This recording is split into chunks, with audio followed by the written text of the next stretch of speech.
नमस्कार, मैं हूं अंकुर और आप देख रहे हैं सत्य हिंदी का न्यूज बुलेटिन। एक नजर अब तक की सुर्खियों पर। हिट एंड रन प्रावधान से नाराज ट्रक ड्राइवर लगातार विरोध प्रदर्शन कर रहे हैं, सड़कें जाम कर रहे हैं। इस बीच कांग्रेस नेता राहुल गांधी का उनको सहारा मिला है। राहुल गांधी ने केंद्र की मोदी सरकार पर आरोप लगाया है कि उसने जल्दबाजी में भारतीय न्याय संहिता बनाई, जिसका नतीजा ट्रक ड्राइवरों की नाराजगी है। ट्विटर पर राहुल गांधी ने लिखा, बिना प्रभावित वर्ग से चर्चा और बिना ऑपोजिशन से संवाद के कानून बनाने की जिद लोकतंत्र की आत्मा पर निरंतर प्रहार है। पीएम मोदी पर तंज करते हुए उन्होंने लिखा, जब 150 से अधिक सांसद निलंबित थे, तब संसद में शहंशाह ने भारतीय अर्थव्यवस्था की रीढ़ ड्राइवर्स के विरुद्ध एक ऐसा कानून बनाया जिसके परिणाम घातक हो सकते हैं। राहुल ने कहा कि सीमित कमाई वाले इस मेहनती वर्ग को कठोर कानूनी भट्टी में झोंकना उनकी जीवनी को बुरी तरह से प्रभावित कर सकता है और साथ ही इस कानून का दुरुपयोग संगठित भ्रष्टाचार के साथ वसूली तंत्र को बढ़ावा दे सकता है। लोकतंत्र को चाबुक से चलाने वाली सरकार शहंशाह के फरमान और न्याय के बीच का फर्क भूल चुकी है। टेलीग्राफ की रिपोर्ट के मुताबिक एक वरिष्ठ सरकारी अधिकारी ने मंगलवार को कहा कि एक ट्रक ड्राइवर जो गलती से किसी व्यक्ति को टक्कर मार देता है और बाद में पुलिस को सूचित करता है या पीड़ित को नजदीकी अस्पताल ले जाता है, उस पर हाल ही में लागू भारतीय न्याय संहिता यानी बीएनएस के कड़े प्रावधान के तहत मुकदमा नहीं चलाया जाएगा। बीएनएस के अनुसार जो कोई भी लापरवाही से वाहन चलाकर किसी व्यक्ति की मौत का कारण बनता है और घटना के तुरंत बाद किसी पुलिस अधिकारी या मजिस्ट्रेट को इसकी सूचना दिए बिना भाग जाता है, उसे किसी भी प्रकार के कारावास से दंडित किया जाएगा, जिसकी अवधि 10 वर्ष तक हो सकती है और जुर्माना भी लगाया जा सकता है। हालांकि प्रोटेस्ट कर रहे ट्रक ड्राइवरों का कहना है कि अगर कोई अपनी गलती से ही ट्रक से भिड़ जाता है और फिर ट्रक ड्राइवर वहां से नहीं भागता है तो जनता उसे मार देगी। इस चिंता पर अधिकारी का कहना है कि अगर ड्राइवर को डर है कि दुर्घटना स्थल पर रुकने से उस पर हमला किया जाएगा, तो वह पास के पुलिस थाने पर जा सकता है या पुलिस को बुला सकता है या टोल फ्री आपातकालीन हेल्पलाइन नंबर 108 पर कॉल करे और दुर्घटना के बारे में सूचित करे।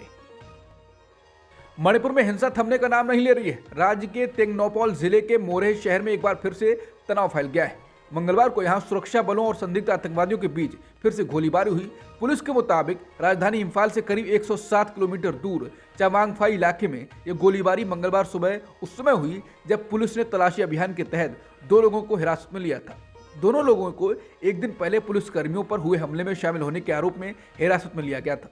इस दौरान महिलाओं ने पकड़े गए दोनों लोगों को छुड़ाने की कोशिश की। इस दौरान कथित उग्रवादियों ने पुलिस कर्मियों पर गोलीबारी बरसा दी, जहां जवाबी कार्रवाई में पुलिस ने भी गोलियां दागी। आईआईटी बीएचयू की छात्रा के साथ 2 महीने पहले हुए कथित गैंगरेप के अभियुक्तों की गिरफ्तारी के बाद कांग्रेस ने वाराणसी में विरोध प्रदर्शन किया है। पार्टी की मांग है कि इस केस के तीनों अभियुक्तों के घर पर बुलडोजर चलाया जाए। इसके अलावा कांग्रेस मांग कर रही है कि बीएचयू परिसर में नवंबर में हुए विरोध प्रदर्शन में शामिल होने पर जिन विद्यार्थियों पर मुकदमे दर्ज हुए उन्हें वापस लिया जाए। इस प्रदर्शन में कांग्रेस के अलावा कांग्रेस के सहयोगी संगठनों जैसे एनएसयूआई, अखिल भारतीय महिला कांग्रेस के कार्यकर्ता भी शामिल हुए। कांग्रेस महिला मोर्चा की नेता पूनम कुंडू ने कहा कि बीजेपी के गुंडों ने उस बच्ची के साथ शर्मनाक काम किया। उनके अनुसार ऐसे लोगों को फांसी देकर मिसाल कायम करना चाहिए। तत्काल कार्रवाई न करने पर सवाल उठाते हुए उन्होंने आरोप लगाया कि बीजेपी ऐसे लोगों को संरक्षण देती है। झारखंड में हेमंत सोरेन सरकार पर संकट के बादल मंडरा रहे हैं। आने वाले 1 वर्ष के लिए इस राज्य में नई सरकार के गठन का प्लॉट तैयार हो रहा है। जमीन घोटाला और अवैध खनन से जुड़े भ्रष्टाचार के आरोपों से घिरे हेमंत सोरेन पर ईडी की जांच चल रही है। इसमें हेमंत सोरेन फंसते हुए दिखाई दे रहे हैं। माना जा रहा है कि ईडी कभी भी उन्हें गिरफ्तार कर सकती है। इस संकट को देखते हुए वो अपनी पत्नी कल्पना सोरेन को सीएम बना सकते हैं। इस नए संकट के बाद हेमंत सोरेन ने 3 जनवरी को महागठबंधन के विधायक की बैठक बुलाई है। राजनीतिक हलकों में चर्चा तेज है कि इस बैठक में कल्पना सोरेन को सीएम बनाने के नाम को आगे किया जा सकता है। इसके साथ ही सरकार पर आए संकट के बाद हेमंत सोरेन कानूनी सलाह भी ले रहे हैं। उन्होंने इसके लिए झारखंड के महाधिवक्ता राजीव रंजन से भी मुलाकात की है। उन्होंने राज्य के वरिष्ठ अधिकारियों के साथ एक बैठक भी की। इन घटनाक्रमों ने झारखंड की राजनीति में चर्चाओं के बाजार को गर्म कर दिया है। सबकी नजर हेमंत सोरेन और ईडी की कार्रवाई पर लगी है। उत्तराखंड में बीजेपी विधायक अपने मंत्री के खिलाफ धरने पर बैठ गए। पुरोला विधानसभा से विधायक दुर्गेश्वर लाल कैबिनेट मंत्री सुबोध उनियाल के घर के बाहर धरने पर बैठ गए। धरने पर बैठते उन्होंने वन मंत्री पर अपमानित करने का आरोप लगाया। इसके साथ ही वो डीएफओ अभिलाष और डीएफओ कुंदन कुमार के ट्रांसफर की मांग कर रहे थे। उन्होंने कहा है कि दोनों आम जनता के बेवजह चालान करते हैं। इसके साथ ही उन्होंने विकास कार्य न करने का भी आरोप लगाया। रिपोर्ट के मुताबिक पुरोला विधानसभा में कुछ समय से नए नियमों के कारण यहां आने वाले सैलानियों को दिक्कतों का सामना करना पड़ रहा है, जिस कारण पिछले कुछ दिनों से स्थानीय टूरिस्ट गाइड, होटल तथा होम स्टे संचालक सरकार के विरुद्ध प्रदर्शन कर रहे हैं। आज दुर्गेश्वर लाल विवाद के समाधान के लिए वन मंत्री से बात करने के लिए पहुंचे थे, लेकिन असफल वार्ता के बाद वो उनके आवास पर ही बैठ गए। सोशल मीडिया पर यह खबर चल रही है। वरिष्ठ पत्रकार रवीश कुमार ने इस वीडियो को रीट्वीट किया है और लिखा है, ये भी हो रहा है क्या? इंडिया गठबंधन के बारे में टीवी मीडिया पर फैल रही मतभेद की खबरें फिर से निराधार साबित हो सकती हैं। इंडिया गठबंधन की बुधवार को वर्चुअल बैठक बुलाई गई है। सूत्रों ने बताया है कि जेडीयू प्रमुख को 3 जनवरी को इंडिया का संयोजक बनाया जा सकता है। सूत्रों ने कहा कि कांग्रेस के वरिष्ठ नेता गठबंधन में नीतीश की महत्वपूर्ण भूमिका को स्वीकार कर चुके हैं और उन्हें विपक्षी गुट का संयोजक बनाने का प्रस्ताव कांग्रेस ही लाने जा रही है। वर्चुअल बैठक जूम पर होगी।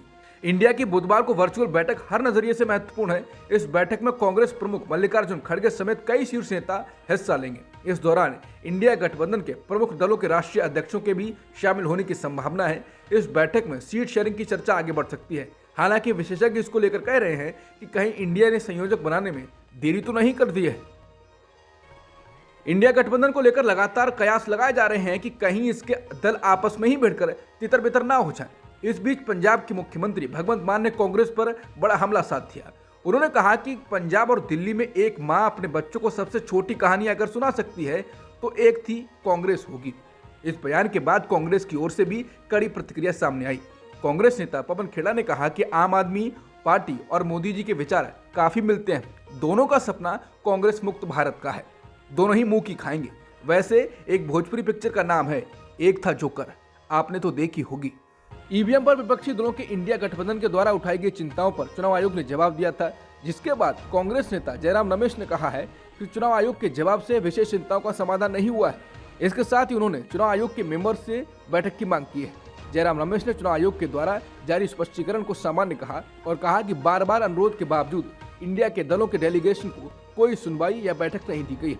मुख्य चुनाव आयुक्त राजीव कुमार को लिखे पत्र में जयराम रमेश ने लिखा, वीवीपैट पर्चियों के उपयोग पर 19 दिसंबर को इंडिया ब्लॉक द्वारा पारित एक प्रस्ताव के आधार पर गठबंधन ने चुनाव आयोग के साथ एक बैठक की मांग की थी, लेकिन चुनाव आयोग ऐसा करने में असमर्थ रहा।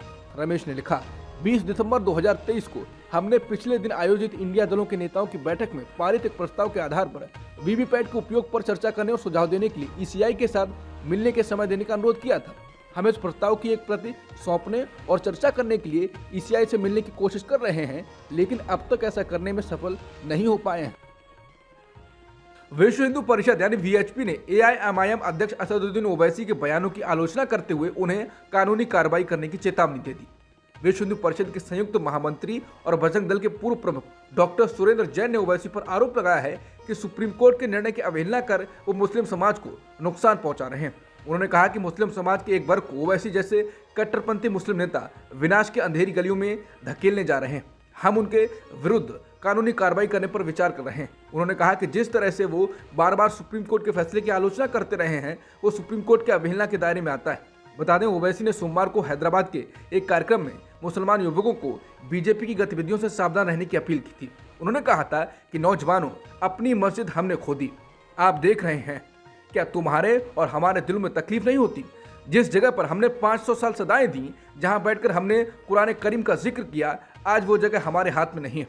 उन्होंने कहा था कि नौजवानों, अपनी ताकत बरकरार रखो, नहीं तो 3-4 मस्जिदें और छिन जाएंगी। बिहार में बीजेपी आज यानी 2 जनवरी से लव कुश यात्रा निकाल रही है। बिहार बीजेपी अध्यक्ष सम्राट चौधरी ने हरी झंडी दिखाकर लव कुश रथ यात्रा को रवाना किया। ये रथ बिहार के सभी जिलों में घूमेगी और इस यात्रा का समापन 22 जनवरी को अयोध्या में होगा। इस यात्रा के जरिए पार्टी बिहार में घर घर तक राम मंदिर के लिए आमंत्रित करेगी। इस यात्रा को लव कुश यात्रा नाम देने को लेकर सियासत शुरू हो चुकी है। टीएमसी के अंदर पुराने नेताओं और अभिषेक बनर्जी के युवा साथियों के बीच जबरदस्त टकराव शुरू हो गया है। अभिषेक बनर्जी ने कहा कि पार्टी के अंदर रिटायरमेंट की उम्र तय होनी चाहिए। दूसरी तरफ पार्टी के पुराने नेता कह रहे हैं कि अगला लोकसभा चुनाव बहुत महत्वपूर्ण है। अभिषेक को लोकसभा लड़कर पार्टी की राष्ट्रीय पहचान मजबूत करनी चाहिए। इसी अंदरूनी कलह की खबरों के बीच अभिषेक बनर्जी ने सोमवार शाम को टीएमसी प्रमुख ममता बनर्जी से मुलाकात की। टीएमसी के 27वें स्थापना दिवस समारोह में पार्टी के वरिष्ठ नेताओं और युवा पदाधिकारियों के बीच कामकाज को लेकर एक दूसरे पर कटाक्ष किए जाने के बीच इस बैठक को महत्वपूर्ण माना जा रहा है। ममता और अभिषेक की बैठक 2 घंटे तक चली। दोनों नेताओं के बीच क्या बातचीत हुई, ये तो अभी तक सामने नहीं आया है, लेकिन विपक्षी दल लगातार इस आंतरिक कलह पर तर्ज कस रहे हैं। ममता अनुभवी नेताओं को साथ लेना चाहती हैं, जबकि अभिषेक का तर्क है कि अब युवाओं को मौका दिया जाना चाहिए। अभिषेक के करीबी नेता ने कहा वो पार्टी सुप्रीमो से मिलने गए हैं। हमें बैठक के एजेंडे की जानकारी नहीं है। पार्टी के स्थापना दिवस समारोह के बीच ये झगड़ा बढ़ गया था। सीनियर नेताओं ने युवा ब्रिगेड के नेता अभिषेक पर तंज कसते हुए तीखे जवाब दिए थे। आंध्र प्रदेश के मुख्यमंत्री जगन मोहन रेड्डी की बहन वाईएस शर्मिला कांग्रेस में शामिल हो सकती हैं। 4 जनवरी को पार्टी में शामिल होने की संभावना है। इसके बाद सवाल उठने लगा है कि क्या शर्मिला तेलंगाना सीएम रेवंत रेड्डी की तरह कमाल कर पाएंगी। कहा जा रहा है कि रेवंत रेड्डी ने कांग्रेस के लिए दक्षिण के लिए अवसर उपलब्ध करा दिए हैं। क्या वाईएस शर्मिला राजनीति में उसी तरह पारंगत हैं और क्या वो कांग्रेस के लिए उस आंध्र प्रदेश में मौका भुना पाएंगी जहां उनके भाई जगन मोहन रेड्डी मुख्यमंत्री हैं।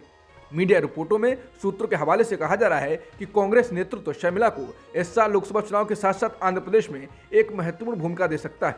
समझा जाता है कि इस कदम का उद्देश्य आंध्र प्रदेश में कांग्रेस को पुनर्जीवित करना है। पार्टी को उम्मीद है कि जगन मोहन रेड्डी की वाईएसआरसीपी छोड़ने के इच्छुक लोग अब कांग्रेस में शामिल हो सकते हैं। ये काफी अहम इसलिए है कि प्रमुख विपक्षी दल तेलुगु देशम पार्टी संघर्ष करती दिख रही है।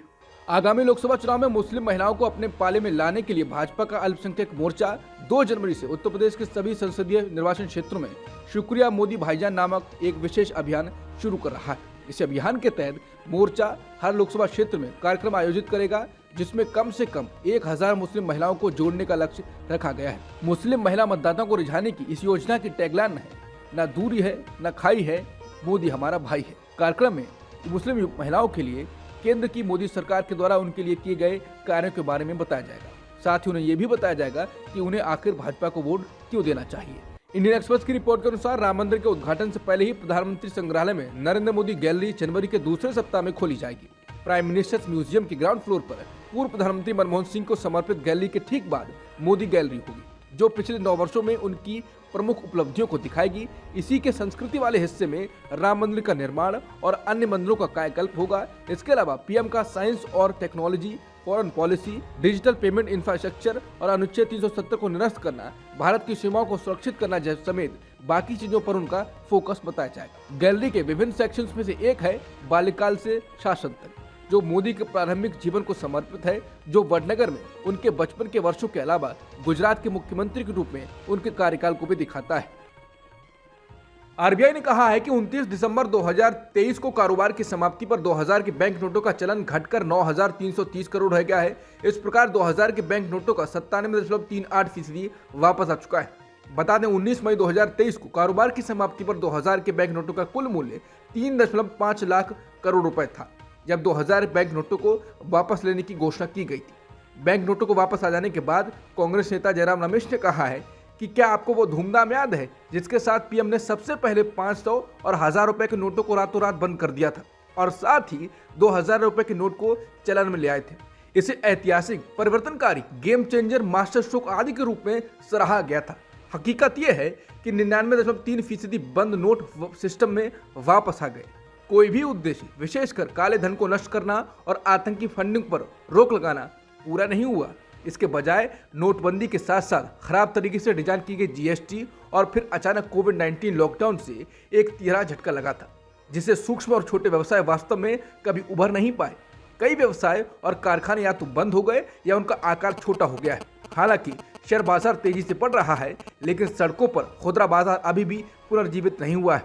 जयराम रमेश ने कहा, अब आरबीआई की रिपोर्ट है कि हाल ही में वापस लिए गए 2000 के नए नोटों में से 97% से अधिक वापस आ गए। उन्होंने कहा, ये पूरा नाटक कितना बेकार, अनप्रोडक्टिव एक्सरसाइज बन गया है, सब सिर्फ एक आदमी के अहंकार को बढ़ावा देने के लिए। इजरायल के सुप्रीम कोर्ट ने प्रधानमंत्री बेन्यामिन नेतन्याहू की दक्षिणपंथी सरकार द्वारा पारित एक बहुत विवादित कानून को रद्द कर दिया। इसके तहत नेतन्याहू ने अदालत की कुछ पावर को वापस ले लिया था। इसके खिलाफ इजरायल में देशव्यापी विरोध प्रदर्शन हुए थे। जुलाई 2023 में पारित इस कानून को नेतन्याहू और उनके धार्मिक और राष्ट्रवादी सहयोगियों के गठबंधन द्वारा प्रस्तावित व्यापक न्यायिक सुधार का हिस्सा बताया गया था। अदालत के सामने लाए गए कानून ने सरकार और मंत्रियों के फैसले को रद्द करने के लिए सुप्रीम कोर्ट के पास मौजूद सभी पावर में से कुछ को हटा दिया था। इसने अनुचित समझे जाने वाले निर्णयों को रद्द करने की अदालत की क्षमता छीन ली थी। अदालत ने सोमवार को कहा कि 15 में से 8 जजों ने विवादित कानून को रद्द करने के पक्ष में फैसला सुनाया। अब तक की सुर्खियों में इतना ही। बाकी खबरों के लिए बने रहिए सत्यहिंदी.com के साथ।